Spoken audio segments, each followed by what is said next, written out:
साथियों, गरजते बादल चैनल में आपका स्वागत है। आज हम कक्षा 6 का पाठ 2 सौर परिवार इसका अध्ययन करेंगे।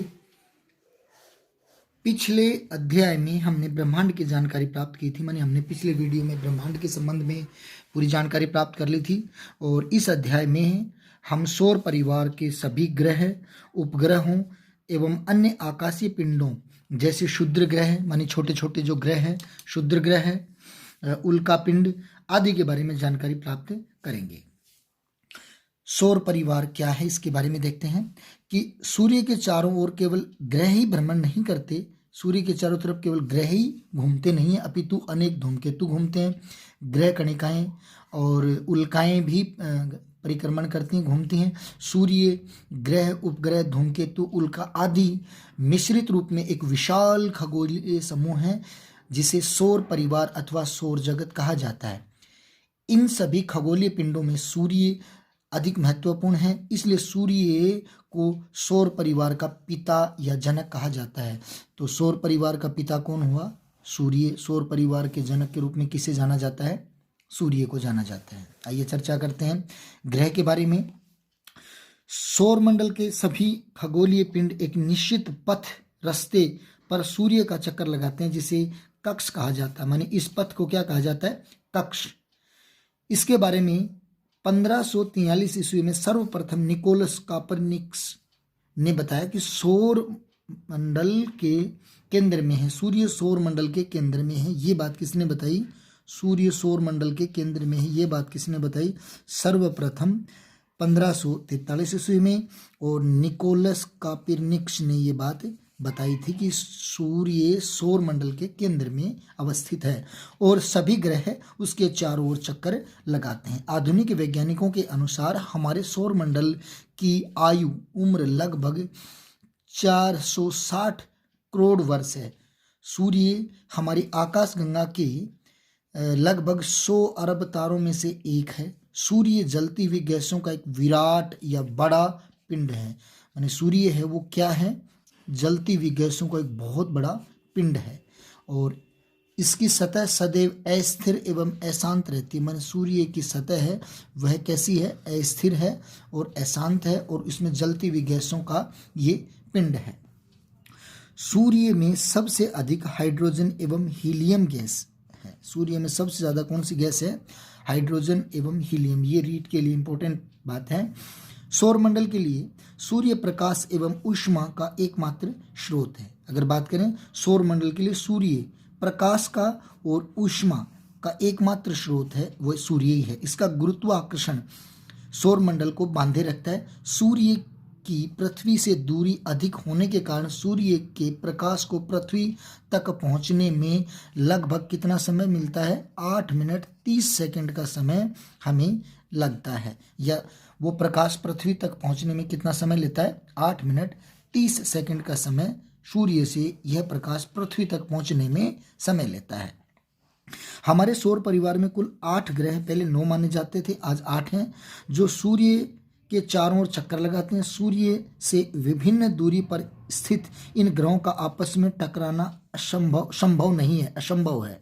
ये आपस में नहीं टकरा सकते। इनका अपना प्रकाश नहीं होता, इन ग्रहों का अपना प्रकाश नहीं होता।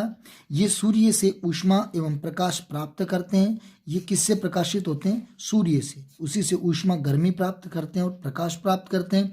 सूर्य से दूर जाने पर क्रमशः बुध, शुक्र, पृथ्वी, मंगल, बृहस्पति, शनि, वरुण, अरुण, यम ये ग्रह आते हैं। तो ये सारे ग्रह हैं जो सूर्य के चारों ओर चक्कर लगाते हैं, जिसमें से बुध, शुक्र, पृथ्वी, मंगल, बृहस्पति, शनि, वरुण, अरुण और यम।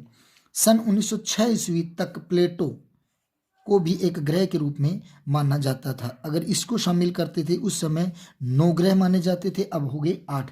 लेकिन नए प्रमाणों के आधार पर अंतर्राष्ट्रीय खगोलीय संगठन ने प्लूटो को बोने ग्रह का दर्जा दिया है। छोटा ग्रह, बोना ग्रह छोटा ग्रह का दर्जा दिया है और इसको इस मंडल से बाहर कर दिया है। सूर्य के पास से स्थित बुध, शुक्र, पृथ्वी एवं मंगल ग्रह को आंतरिक या धरातलीय ग्रह भी कहा जाता है। हमें कई बार ये प्रश्न भी पूछा जा सकता है, पूछा गया है कि ये धरातलीय ग्रह कौन कौन से हैं और उसमें 3-4 दे दे और इनमें से एक हटा दे, माने कौन कौन से रहेंगे, बुध, शुक्र, पृथ्वी और मंगल, ये 4 हैं। इनको क्या कहा जाता है, धरातलीय ग्रह।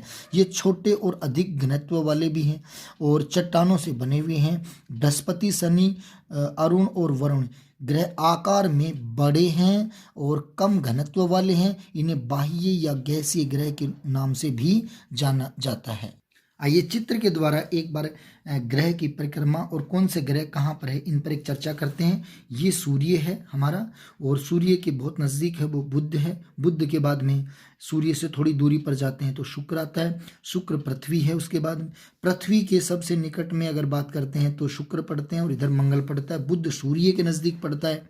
इसके बाद में मंगल है और ये छोटे छोटे क्षुद्र ग्रहों का एक क्षेत्र है जो पृथ्वी और बृहस्पति के बीच में है। ये बृहस्पति ग्रह और बृहस्पति के बाद में बड़ा है, ये दिखाई दे रहा है आपको, ये शनि है और शनि से आगे हम जाएंगे तो अरुण है और उसके बाद में सबसे लास्ट में वरुण, ये हैं। और ये बीच बीच में आपको दिखाई दे रहे होंगे धूमकेतु जो यहाँ घूमते रहते हैं।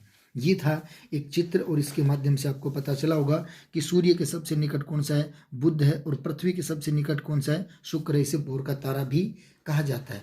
आइए चर्चा और करते हैं इनकी ग्रहों की प्रमुख विशेषताओं के बारे में। कौन कौन सी इनकी प्रमुख विशेषताएं, इनके ऊपर एक चर्चा करते हैं। आंतरिक ग्रह, इनका निर्माण चट्टानों से हुआ है, ये बात ध्यान रखने। आंतरिक ग्रहों का निर्माण किससे हुआ, चट्टानों से। और बाह्य ग्रह हैं, इनका निर्माण गैस और तरल पदार्थों से हुआ है, ये अंतर है। ये बाह्य ग्रहों में इनका निर्माण किससे हुआ है, गैस और तरल पदार्थों से, और आंतरिक ग्रहों का निर्माण किनसे हुआ है, चट्टानों से। अब आंतरिक ग्रह कौन कौन से हैं इनके बारे में एक बार चर्चा कर लेते हैं। एक तो बुध है। सूर्य की एक परिक्रमा करने में उनको 88 दिन का समय लगता है और अपने कक्ष पर घूर्णन करने के लिए उनको 59 दिन का समय हमें लगता है, 59 दिन का समय हमें लगता है, उसको लगता है। और उपग्रह की संख्या है वो 0, माने इनका कोई उपग्रह नहीं है। दूसरी बात करें हम शुक्र की, तो सूर्य की एक परिक्रमा करने में उनको 225 दिन का समय लगता है और अपने कक्ष पर घूमने के लिए इनको 243 दिन का समय लगता है और इनका भी कोई उपग्रह नहीं है। बात करें पृथ्वी की, तो पृथ्वी सूर्य की एक परिक्रमा करने में 365 दिन का समय लेती है और अपने अक्ष पर घूमने के लिए उनको 1 दिन का समय लगता है पृथ्वी को। और इनका एक उपग्रह है, आप जानते हैं, चंद्रमा है। और इसके बाद हम चर्चा करते हैं आगे। सूर्य की एक परिक्रमा करने में 687 दिन का समय लगता है। 687 दिन का समय है वो मंगल ग्रह को सूर्य की परिक्रमा करने में लगता है और अपने कक्ष पर घूमने के लिए पृथ्वी का जितना ही समय उसको लगता है मंगल ग्रह को। और इनके 2 उपग्रह माने जाते हैं। बात करेंगे अब हम बाह्य ग्रहों के बारे में। तो बाह्य ग्रहों में देखते हैं हम, बृहस्पति है। तो सूर्य की एक परिक्रमा करने में 11 वर्ष और 11 माह का ये समय लेता है सूर्य की परिक्रमा करने में। और अपने कक्ष पर घूमने के लिए 9 घंटे और 56 मिनट का इनको समय लगता है बृहस्पति ग्रह को। और इनकी जो उपग्रहों की संख्या है वो 16 है। और बात करते हैं शनि ग्रह की, तो सूर्य की एक परिक्रमा करने में इनको 29 वर्ष और 5 माह का समय लगता है शनि को सूर्य के चारों ओर चक्कर लगाने में। और अपने कक्ष पर घूमने के लिए, अपने अक्ष पर घूमने का समय है वो 10 घंटे 40 मिनट का समय लगता है। और इनके उपग्रहों की संख्या 18 है। और हम यूँ कह दें कि शनि एक ऐसा ग्रह जिनके उपग्रहों की संख्या सबसे अधिक पड़ती है, 18 पड़ती है। तो ये रीट के लिए इम्पोर्टेंट प्रश्न बैठता है कि शनि या कौन सा ऐसा ग्रह है जिसके सबसे अधिक उपग्रह हैं। तो सबसे अधिक उपग्रह किसके हो गए, शनि के। और इसके बाद बात करते हैं हम अरुण की, तो सूर्य की एक परिक्रमा करने में उनको 84 वर्ष का समय लगता है। और अपने अक्ष पर घूमने का समय है वो 17 घंटे और 14 मिनट का समय लेता है। और उपग्रह की संख्या की अगर बात करें तो शनि से एक कम है अरुण का, और वो है 17। अब बात करें अगले और अंतिम 8वें ग्रह की, वो है वरुण। सूर्य की एक परिक्रमा करने में 164 वर्ष ये लेता है और अपने अक्ष पर घूमने का समय है वो वरुण का है 16 घंटे 7 मिनट। और इनके उपग्रहों की संख्या की बात करें तो उपग्रह हैं इनके 8 है। तो इस प्रकार हम देखते हैं कि आंतरिक ग्रहों के बारे में बात करें तो 4 हो गए, बुध, शुक्र, पृथ्वी और मंगल। और बाह्य ग्रहों की चर्चा अगर हम करें तो ये भी कितने हो गए अपने 4, जिसमें बृहस्पति, शनि, वरुण, अरुण, ये हो गए अपने 4 4 4 8 ये अपने पास ग्रहों की संख्या मानी जाती है। पृथ्वी के ग्रहों की संख्या, सूर्य सौरमंडल के ग्रहों की संख्या मानी जाती है। और इनमें सबसे अधिक उपग्रहों की अगर बात की जाए, उपग्रहों की बात की जाए तो हमारे पास बैठते हैं शनि। अब हम चर्चा करते हैं इसके बारे में आगे और क्या दिया गया है। ये सारा अध्ययन पाठ्य पुस्तक को आधार रख करके और उसी को ही लिया जा रहा है, जो ज़्यादातर अभी शायद हो सकता है कि नहीं को पाठ्य पुस्तकें उपलब्ध हो ना हो, तो उसी आधार को रख करके ही किया गया है। देखिए, खगोल वैज्ञानिकों ने सौरमंडल के सभी पिंडों के कई वर्ग बनाए, ग्रह, उपग्रह, बोने ग्रह, लघु ग्रह। और आगे देखते हैं, उपग्रह ऐसे आकाशीय पिंड को कहते हैं जो किसी ग्रह के चारों ओर चक्कर लगाते हैं। अब उपग्रह किसे कहा जाता है, उपग्रह किसे कहा जाएगा? उपग्रह ऐसे आकाशीय पिंड को कहते हैं जो किसी ग्रह के चारों ओर चक्कर लगाते हैं। ग्रह के चारों ओर चक्कर लगाने वाले को क्या कहेंगे? उपग्रह। ऐसा पिंड जो वो सूर्य की परिक्रमा करता है, और दूसरे पिंडों का रास्ता भी काटता है, बोना ग्रह कहलाता है। प्लूटो, एरिस और सेरिस आदि बोने ग्रह के ही उदाहरण हैं। सूर्य की परिक्रमा करने वाले सौरमंडल के बाकी छोटे छोटे पिंड जैसे क्षुद्र ग्रह हैं, उल्का पिंड हैं, और वरुण के पार पाए जाने वाले अनजाने अनगिनत तथा सौरमंडल में आने वाले धूमकेतुओं आदि को हम लघु पिंड कहते हैं, जो छोटे छोटे पिंड हैं। आइए चर्चा करते हैं पृथ्वी और इसके परिमंडल के बारे में। तो जिस पृथ्वी पर हम रहते हैं वही इतनी विशाल है कि इसके विषय में हम अभी तक संपूर्ण ज्ञान प्राप्त नहीं कर सकें। सूर्य से दूरी के अनुसार ये कितनी बैठता है? तीसरा। और आकार के अनुसार पृथ्वी सौर परिवार का 5वां बड़ा ग्रह, आकार में 5वां, और सूर्य से दूरी की बात करें तो तीसरा। यह अन्य ग्रहों की तरह संपूर्ण प्रकाश ऊष्मा सूर्य से प्राप्त करता है। जैसे अन्य ग्रह प्राप्त करते हैं, ठीक उसी प्रकार से पृथ्वी भी अपनी ऊष्मा और अपना प्रकाश किससे प्राप्त करता है? सूर्य से प्राप्त करता है। शुक्र को पृथ्वी का जुड़वां ग्रह माना जाता है, शुक्र को पृथ्वी का जुड़वां ग्रह। अब ये बात और इम्पोर्टेंट आती है यहाँ पर कि पृथ्वी का जुड़वां ग्रह कौन सा है? तो शुक्र है। माना जाता है क्योंकि इसका आकार एवं प्रकृति लगभग पृथ्वी के समान ही है, और पृथ्वी की उपग्रहों से ली गई तस्वीरों से यह गोलाकार भी दिखाई देती है। पृथ्वी के मापन से पता चलता है कि यह दोनों ग्रहों पर कुछ दबी हुई है, दोनों ध्रुवों पर कुछ दबी हुई है। पृथ्वी के मापन से पता चलता है कि दोनों ध्रुवों पर, ऊपर और नीचे दोनों ध्रुवों पर ही दबी हुई है, तथा विषुवत वृत्त पर कुछ उभरी हुई भी है। और सौरमंडल में पृथ्वी की एक अनोखा ग्रह, सौरमंडल में पृथ्वी ही एक अनोखा ग्रह है जिस पर जीवन है, और अन्य ग्रहों पर अभी तक ऐसा संभव नहीं है। पृथ्वी पर जीवन होने के कारण ही इसे जीवंत ग्रह भी कहा जाता है। तो एक ये भी महत्वपूर्ण बात है कि पृथ्वी को जीवंत ग्रह क्यों कहा जाता है? क्योंकि यह जीवन है। सूर्य के निकटवर्ती ग्रह अधिक गर्म है, क्योंकि सूर्य के नज़दीक होने के कारण अधिक गर्म है, और दूर स्थित ग्रह अत्यधिक ठंडे हैं। जो सूर्य से बहुत दूरी पर हैं तो वो बहुत ज़्यादा ठंडे हैं, इसलिए वहाँ जीवन भी संभव नहीं। अत्यधिक गर्मी में भी जीवन संभव नहीं है, और अत्यधिक ठंड में भी जीवन संभव नहीं, इसलिए यहाँ जीवन संभव नहीं है। पृथ्वी पर औसत तापमान 15 सेंटीग्रेड है, जो जीवन के लिए एक आदर्श तापमान माना जाता है। तो जीवन के लिए आदर्श तापमान कितना माना गया? 15 सेंटीग्रेड। यह तापमान वायुमंडल के कारण बना रहता है। यहाँ पर्यावरण के 3 प्रमुख घटक हैं। परिमंडल आपस में मिलते हैं और एक दूसरे को प्रभावित करते हैं, आगे बात करते हैं पृथ्वी की ऊपरी ठोस सतह परत जिस पर हम रहते हैं उसे स्थल मंडल या भूमंडल कहा जाता है। हम जिस पर रहते हैं वो क्या है? स्थल मंडल या भूमंडल।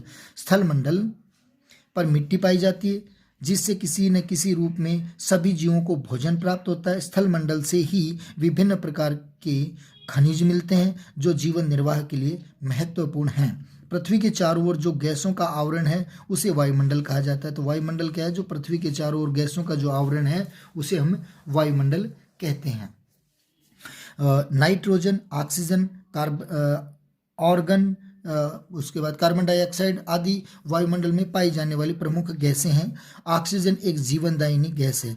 तो ये तो बहुत छोटी बात है, वैसे कक्षा 6 के लिए दी हुई है और सभी लोग जानते हैं ऑक्सीजन जीवनदायिनी गैस के रूप में जानी जाती है, जिसे सभी जीव श्वसन क्रिया में लेते हैं। जल जो जीवन के लिए सबसे आवश्यक तत्व है।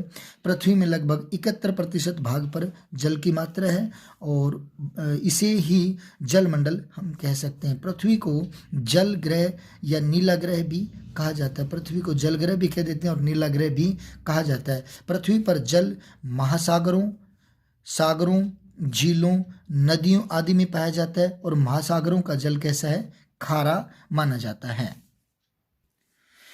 पृथ्वी की सतह पर अधिकांश भागों पर किसी न किसी प्रकार का जीवन पाया जाता है। वायुमंडल, जलमंडल और स्थलमंडल तीनों ही सौर परिवार में केवल पृथ्वी पर ही पाए जाते हैं। इन तीनों मंडलों के मिलने के कारण कि पृथ्वी के चौथे परिमंडल के रूप में जैव मंडल की उत्पत्ति हुई। तीनों मंडलों के कारण से जैव मंडल की उत्पत्ति, यहाँ जीव जंतुओं का अस्तित्व पाया जाता है। जैव मंडल में ही जीव जंतु, पेड़ पौधे और मनुष्य रहते हैं, माने जैव मंडल में ये सारे रहते हैं।